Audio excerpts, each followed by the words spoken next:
guys? Welcome back to Strong Successful Male. So for today, going to go over two different articles. First one being titled, Meet the Least Happy People in America. A new survey reveals who fits the profile. An expert explains why. And the second one is titled, Is Loneliness Good for You? And guys, these articles, the first one in particular is going to deal with pretty much who's happier, men or women. And take a wild guess who's actually happier. And the second one is going to deal with happiness of being single, in particular, men being single. So very interesting things going on there. And guys, right now, this is Sunday, but I'm doing this video on Monday, but I'm filming this Sunday. The hurricane is just starting to hit New England, so I'm racing out to get this thing done. So it's all good to go for you guys on Monday because the show must go on. So if you see all this rain and wind and all this craziness going around me, that's why. And I'm going to get through this as quick as possible and get home and watch Netflix the rest of today, but I want to get this video done. So anyhow, the first one, obviously dealing with happiness, is going to really get into, again, between who's happier, men or women. And you're going to see to no surprise as it goes into it, because of women taking the role that men normally do, amongst many other things, they're not so happy. Meanwhile, guys are in a much better place. So, getting right into it, because the rain is definitely coming, starts off. It says, if you were introduced to a random group of white-collar workers and offered $1 million if you could select the happiest person in the group, what kind of person would you pick? A man or a woman? Married or single? Children or no children? According to a new survey released this month, your odds of winning the cash would increase if you skip any 40-something single female professionals and focus on the middle-aged male managers with one child at home and a wife who works part-time. In its Office Pulse survey, Captivate Network, a media solutions company, says the uncovered profiles of the happiest and unhappiest workers. Now, it's going to get into here about the happiest male worker. And by the way, I don't agree with everything they say, but it's definitely, some things definitely make sense. And the profile of the happiest workers, it says a male, 39 years old, married. I don't know about that. Household income between $150,000 and $200,000, in a senior management position, one young child at home, and a wife who works part-time. Well, I don't know if I agree with the married part. 39 years old, I can agree with, because at that point the guy, my 40s have been great. My 20s were good once I got out of college. My 30s were even better. My 40s are better than that. So I can kind of see where this guy is feeling pretty good. And $150,000 to $200,000 a year. Well, that's extremely rare. That's a low percentile of people making that kind of money, so you can see why he's happy. He has a wife that works part-time, so she's getting out of the house and doing something and contributing a little bit, but she's also can take care of things around the house with the cooking, the cleaning, all that, and also taking care of the kid and one kid to deal with. And he's obviously doing well in a senior position. Now let's flip the switch to seeing the other side of the equation. It says, and the unhappiest profile, female, 42 years old, ding, ding, ding, unmarried and no children, ding, ding, ding, household income under $100,000, in a professional position, doctor, lawyer, etc. So notice 40s, not married, no kids, and household income under 100K. Doctor or lawyer maybe, professional position.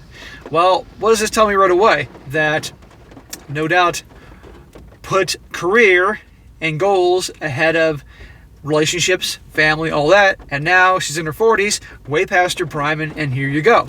Not all surprised. In a press release, the company reported that its survey of 670 North American white-collar workers found men to be consistently happier than women, both in and out of the office. The results also revealed that men are nearly twice as likely to report feeling balanced in their work and personal lives. Men are more likely than women to take breaks during the day for personal activities. In fact, they're much more likely to take breaks simply to relax. Is this survey a fluke or at least flawed? I'm not so sure. Well, again, it depends on the guy's situation. Here, the guy's in his 40s, moving along in life, doing well for himself, making good money. His wife works part-time, so she brings in a little bit of money, but she's mainly, taking care of the kid, taking care of the house and all that, and he has a little R&R time, and only one kid to deal with. It's not a bad situation. He's making darn good money. This is a more comprehensive analysis of trends in subjective well-being across several decades came in similar conclusions regarding female happiness. In The Paradox of Declining Female Happiness, published by the American Economic Journal, researchers Betsy Stevenson and Justin Wolfers found that although women's life circumstances have improved greatly over the past decades, by most objective measures, their happiness has declined, both in absolute terms and relative to men's. Well, I can make the joke here that you can never make women happy, but in reality, what's going on, well, maybe that is reality, but what's going on here is over the last several decades, more and more women are not only entering the workplace, but also they're now outpacing men in terms of college degrees, advanced degrees, and all that, and taking on really top positions in various companies, making darn good money. And I respect anybody that does well for themselves and works hard, don't get me wrong, but there's a trade-off. They trade off the traditional role of getting married, probably in 20s, having kids and all that, and they're not as happy. No surprise. They're not happy because they don't have the family and all that, which they were told, hey, you can have it all, and they believed it. Well, it's not true. And I've done articles recently where you have women in their 40s or 30s that have done these things they thought they were supposed to do. And shocker, they're not happy. They want to have a guy in their life. They want to have a family, but they listen to other people. And that's their fault. Okay? Notice the accountability thing. But ultimately, it's showing here, and you're going to see more through this article, that women that have taken this route, that a lot do nowadays, are unhappy. And also the ones that actually are married and have kids, they're doing both jobs. So they're doing the role as a breadwinner, even though the husband works. So they're taking the role as the man, and they still got to do shit at home. It's a big mess. And ultimately, and interestingly enough, and I got a comment here, is that I think more and more realizing things in the past weren't so bad. You know, sure, it drove us crazy, the kids being at home all the time, but you know what? At that they weren't having to do both. Yeah, that's just me, and it's not for everybody, I get that, but I think more and more as time goes on, it's going to start to be realized exactly that women working as much and taking on the role as a breadwinner, to many, it's not going to be worth it. Goes on. There are no simple answers to this gender disparity, but one finding that has consistently emerged from the literature is that women are pulled in many more directions than men. While in the past, men primarily served as the breadwinners, and women primarily assumed domestic roles, over the past few decades, more and more women have become the breadwinners, or at least co-breadwinners. And guess what? They're not very happy. I'm not saying all, but a lot aren't. What I don't think they expected was that even though they were bringing home the bacon, they would still have to cook it, and that they wanted to eat, along with many other tasks. The Office Pulse survey reported that 56% of working women assume responsibility for cooking at home, compared to only 29% of working men, and 62% take care of the laundry, compared to 31% of the men. The survey found that similarly large discrepancies between men and women when it came to cleaning and grocery shopping. Well, there are definitely guys out there that don't do anything. And I know guys that definitely, they couldn't go grocery shopping to save their life. They don't know what to get. It's unbelievable. I mean, in 2021, if you can't go to the store and get what you need to take care of yourself, what the hell? Okay, you can do this. This is not that hard. And as for the guys that are helping out with cleaning, well, we all know darn well, and any of you guys ever live with a woman know darn well, there's your definition, a man's definition of the house is clean, and then there's her definition of the house is clean. And it's always a fight. So this is why a lot of guys just don't do it, because they're like, hey, no matter what I do, she's not going to be happy. How many of you guys have, with your wife or girlfriend or woman you ever live with, been in that situation? I think the best thing to do is to say, okay, I'll help out to this point, to what, in my opinion, is clean. Anything beyond that, which is usually the guy's idea, is fine. You can take care of the rest. You can do the finishing touches. So don't say I don't help you. But, yeah. But, again, the guy's working all the time, she's working all the time, and there's the kids. There's only so much time to do everything, and ultimately, the caretaker, the homemaker, all that was traditionally the woman's role, okay? And also being with the kids when the kids are homesick, staying with them, and so on and so forth. But our society has shifted where women are taking more of the masculine roles, and many men are staying at home with the kids and taking the feminine roles, and it doesn't work out very well. So people could argue, perhaps the way things were in the past weren't as bad as people may have thought they were, except you just had a lot of very pissed off masculine and who you question their sexuality women that didn't like it that way. So they say that we all need to be like this. well, they're not so happy. It goes on.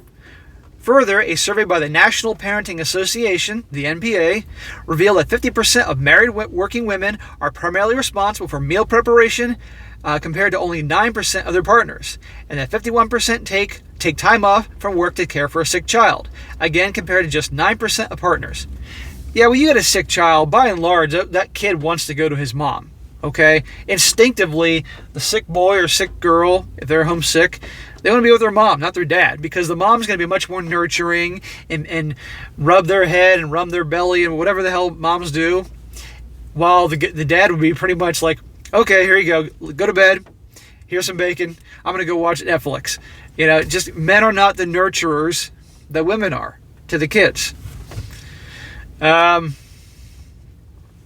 In short, while women's roles in the workforce have grown considerably over time, the responsibility inside the home has shifted far less. Other studies have found that the same holds true for childcare. Working mothers do the bulk of it.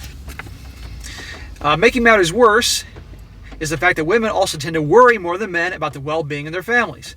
Well, that's natural. Women are always going to worry more than men. Women are much more emotional than men. And at the end of the day, the worrying is on them. Okay? Just we're different that way. We don't have to all be the same. According to the Center for Work-Life Policy, women are more likely to see a direct connection between time they spend at work and negative effects on their families. More junk food, more time in front of the TV, less parental supervision. But men tend to blame external factors, the media, bad peer groups, society, for troubles at home.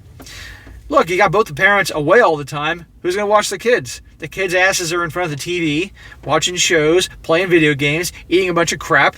Again, there was a time and place that mom was home to give them good food, good, clean, healthy food, cook for them, not give them garbage. They took them out and did stuff instead of plopping their asses in front of the TV and playing Xbox or Nintendo, whatever the hell they play nowadays. You guys can fill me in. But some people could say, well, the cost of living's gone up, so households need the other parent working to help out. Okay, I kind of get it there, but still, it hasn't worked out very well. Continues. These multiple, often conflicting roles leave many women feeling as if they're performing a colossal daily juggling act and it's taking a toll on their happiness. Yeah, but again, we can joke that women are never happy. You can never make them happy. It's one thing or another, or they're always going to be stressed out.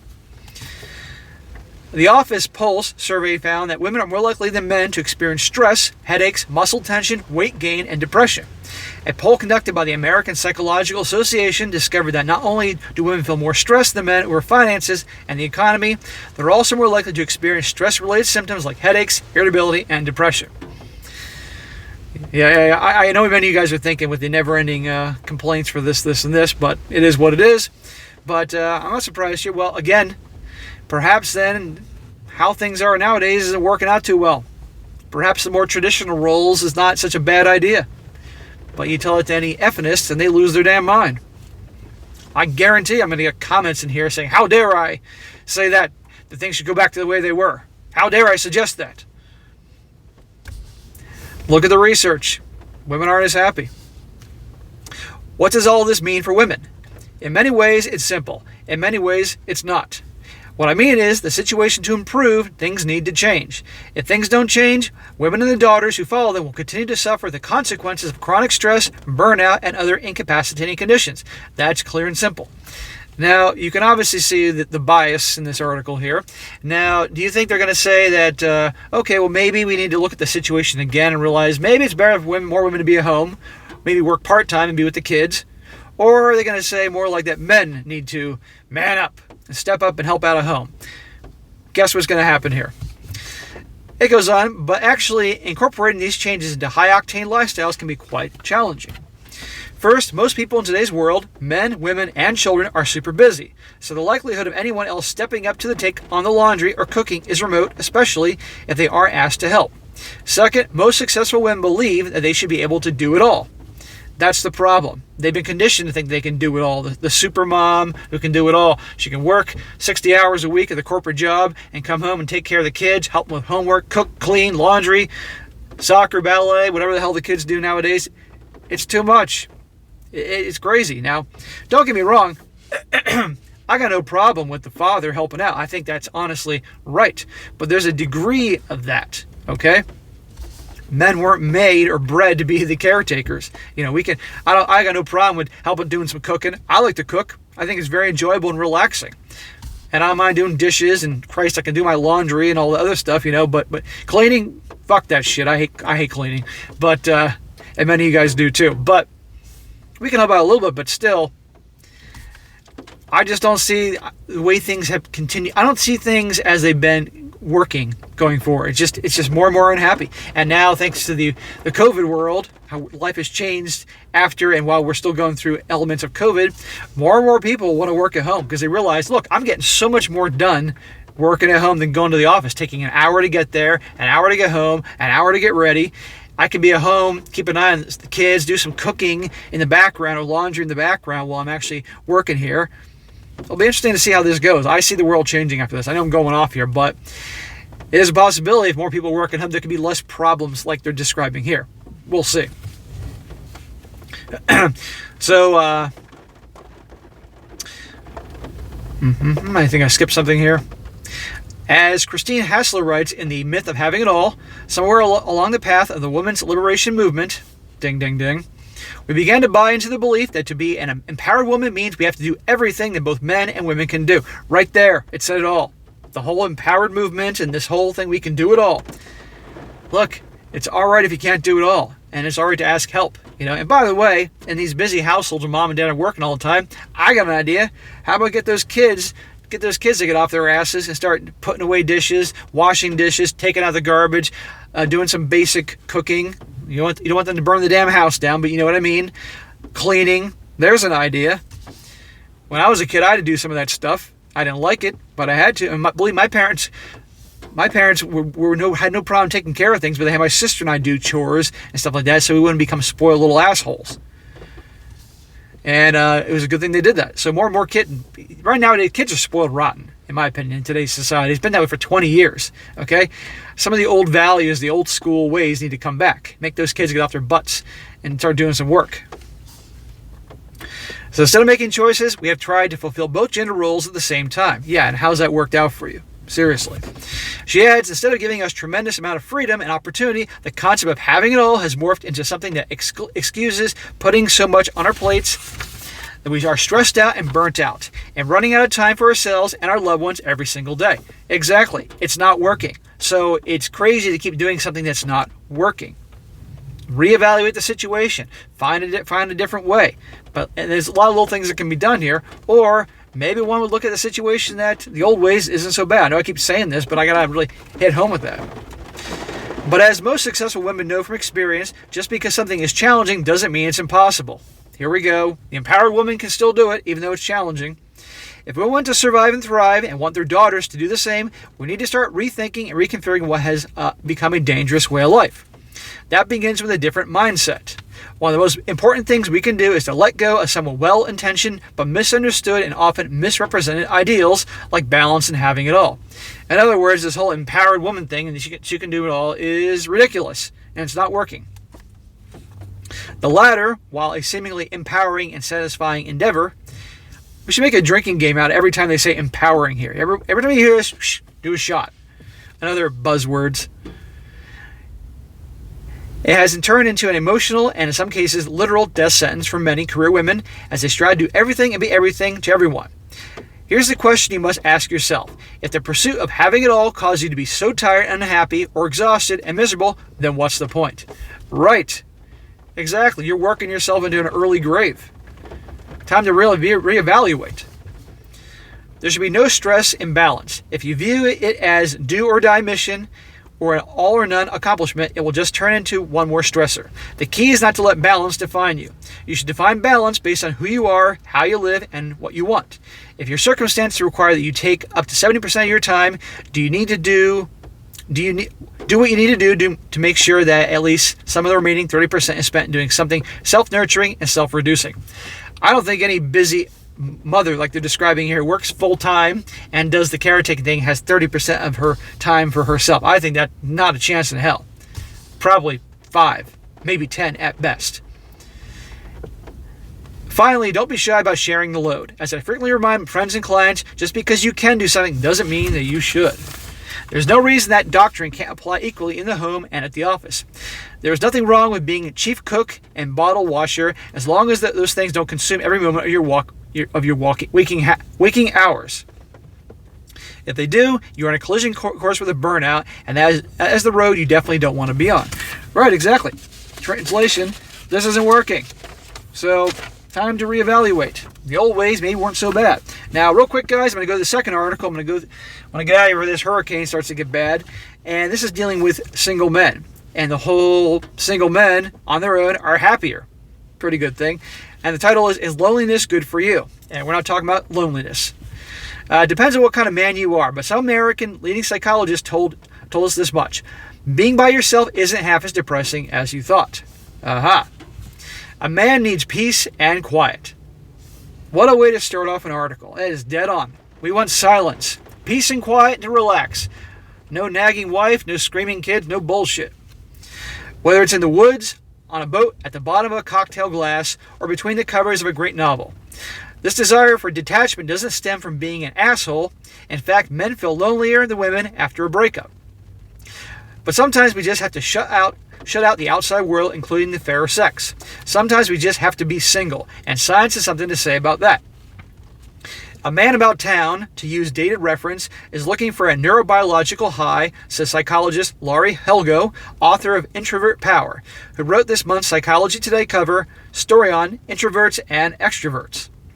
The latter's brains have less stimulation in the background, so they're always looking for the next fix from outward direction. High-intensity, carefree interactions like going to bars and parties and dating new people.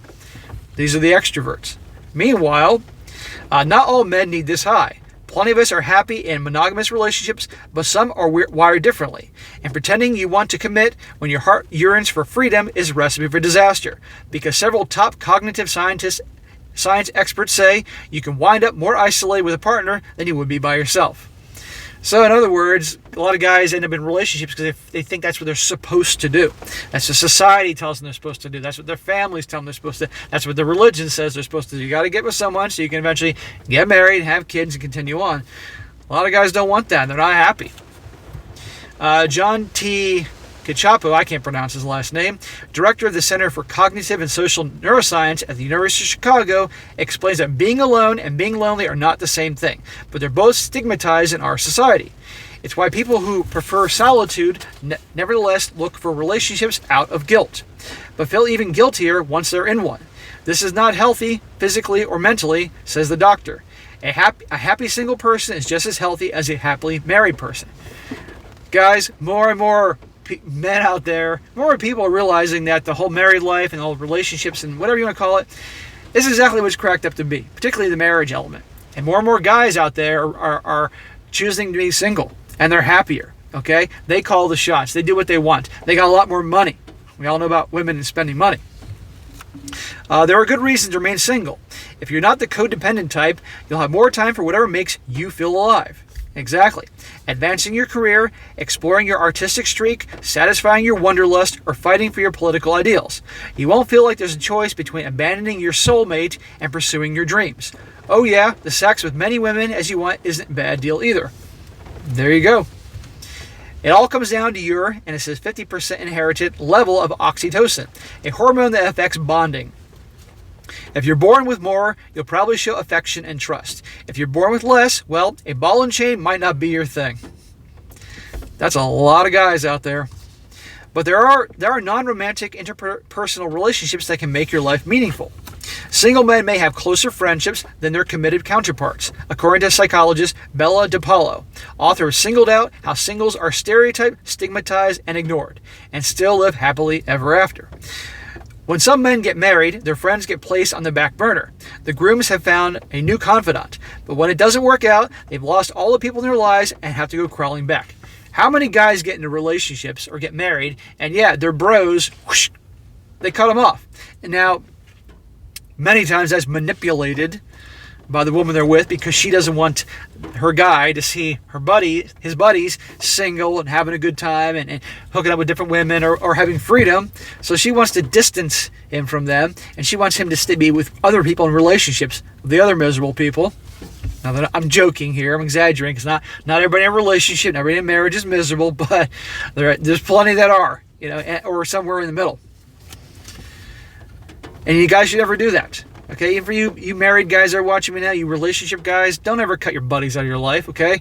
They're your brothers, okay? And you got to have balance. You got to have time where, yeah, you can do the family thing, but you go out with your buddies every once in a while to decompress. Seriously, you need it. You can't give all that up. Not to also your hobbies, your interests, things you enjoy, just be this working slave to bring in, to pay the bills and you become a slave to the mortgage payments and all that. Not healthy, not a good way to go. And if it doesn't work out, and 60% of the times marriages don't work out or more, you want to blow off your friends. And they need you too.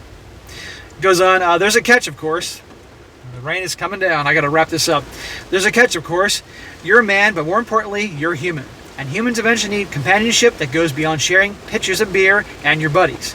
You're going to advance in years, your body's going to fall apart, and going through it alone is no fun. Harry K. Wexler, director of the Center for Aging, Sexuality, and Meaning, and blogger for Psychology Today, has been married twice. He now celebrates the single life and believes that one of the great underrated emotions in life is loneliness. But it's far from easy as your sunset years approach. Married twice, divorced twice, now he's embracing the single life. I hope this guy learns from the first 2 times around. He says, one of the biggest challenges of being single long-term is the inevitability of death, Wexler says. You won't grow old and die with someone, and you must have the courage to face that.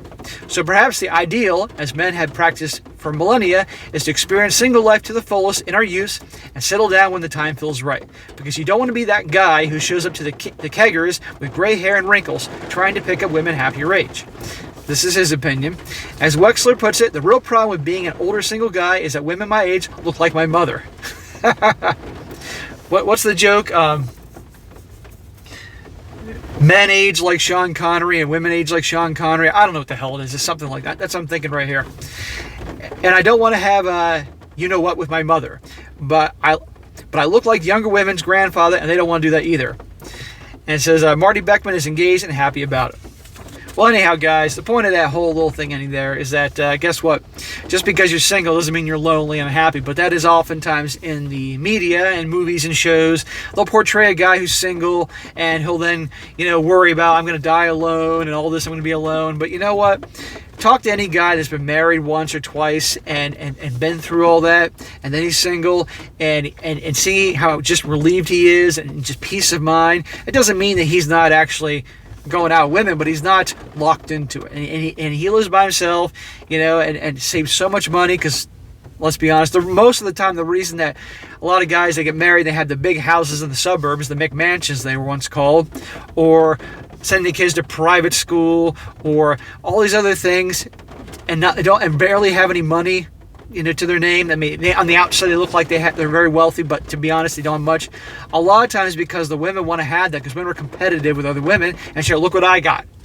A lot of guys don't, and don't get me wrong, there are guys that definitely like to piss away money like you wouldn't believe, and they want to show off, and a lot of guys that do that because they got to have the most expensive, they're walking around with Rolexes on, and they're driving a Ferrari and all this stuff like that, but they don't have any money saved.